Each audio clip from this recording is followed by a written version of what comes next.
వారసత్వం అనేది లిఖించబడలేదు. అది అది మనం అనుసరించవలసిన విధానం కూడా కాదు కాదు కాదు. అట్లాంటప్పుడు మీ ప్రభుత్వం అంత మెజార్టీతో ఉండి ఎందుకు కూలిపోయిందంటారు?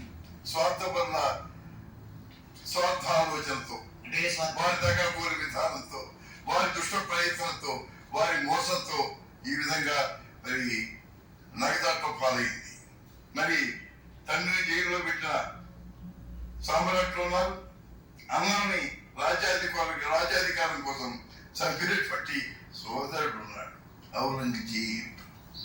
మరి ఆ దురదృష్టకరమైన విధానం ఇన్ని వందల సంవత్సరాల తర్వాత తెలుగు జాతి చరిత్రలో మన రాష్ట్రంలో ఈనాడు తిరిగి జరిగింది. అది మన దురదృష్టం. అటువంటి చిన్నమైన తనాన్ని చిన్నబుచ్చే తనాన్ని మన జాతి అనుభవించడం అనేది అది కేవలం నేను చేసుకున్న పాపం. రమణారావు గారు, అటు పార్టీని నిర్వహించడంలోనూ ప్రభుత్వాన్ని నిర్వహించడంలోనూ మీరు ఏకపక్ష నిర్ణయాలు తీసుకున్నారు, కార్యకర్తల్ని మీరు విస్మరించారు.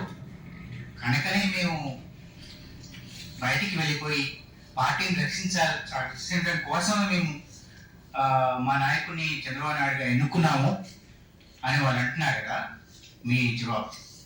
నేను ప్రభుత్వం ప్రజల దగ్గరికి తీసుకువెళ్ళినప్పుడు, అదే శ్రీకాకుళం, విశాఖపట్నం, విజయనగరం వెళ్ళినప్పుడు ఆలోచన ఈ మహానుభావులే ఎవరైతే ఈనాడు జాతికి చిరంతనం తెచ్చారో, అవమానకరంగా వ్యవహరించారు, తెలుగు జాతిని కించపరిచారు, వాళ్ళే చెప్పారు. అక్కడ రామారావు గారు లేకపోతే మా పార్టీ లేదు, ఆయన వల్లే నడుస్తుంది, మేము ఆయన వెనకాల ఉంటున్నాం.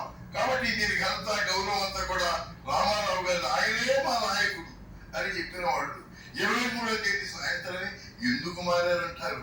మనిషి పుట్టాడు, దేవుడు స్వార్థం కూడా ఇచ్చాడు, లేకపోతే మనిషి దేవుడు అంటే వాడు అయ్యేవాడు.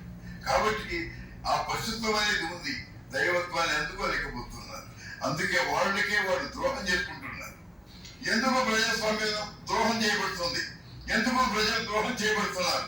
ఎందుకు మానవులు, పేదవాళ్ళు, అట్టడుగున్నటువంటి బడుగు బలిగిన దళిత వర్గాల వారు, వెనకబడ్డ తరగతుల వారు, అల్పసంఖ్యాక వర్గాల వారు, వీళ్ళందరూ సమస్యలతో ఇంకా ఉన్నారు. వారి సమస్య తీరలేదు.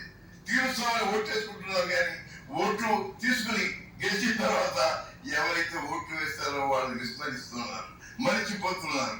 అందుకే ప్రజాస్వామ్యం, రాజ్యాంగమే మోసం చేయబడింది. కాబట్టి ఈనాడు జాతీయ పరంగా ఉద్దేశం రాజ్యాంగం మార్చబడాలి. ఎవరైతే ఓటిస్తున్నారు, ఏ నమ్మకాలతో అయితే అభ్యర్థులు గెలిపిస్తున్నారు, వాళ్ళ అధికారంలోకి వచ్చినప్పుడు పూర్తిగా ప్రజలు విస్మరించకూడదు. ఏమైనా వారి కనుక ద్రోహం జరిగింది అని ప్రజలు అనుకుంటే వెంటనే వాళ్ళని పార్టీ రేఖాలు తిరిగి వాళ్ళు పిలవాలి. నువ్వు అర్హుడివి, నువ్వు మాకు ఇచ్చిన మాట నువ్వు నెరవేర్చలేదు, కాబట్టి దిగిపో అని అడిగేటటువంటి ఆ యొక్క హక్కు ప్రజలకు ఉండాలి. అది మా ప్రథమ విధానం కూడా మీ అందరికీ తెలియజేస్తుంది.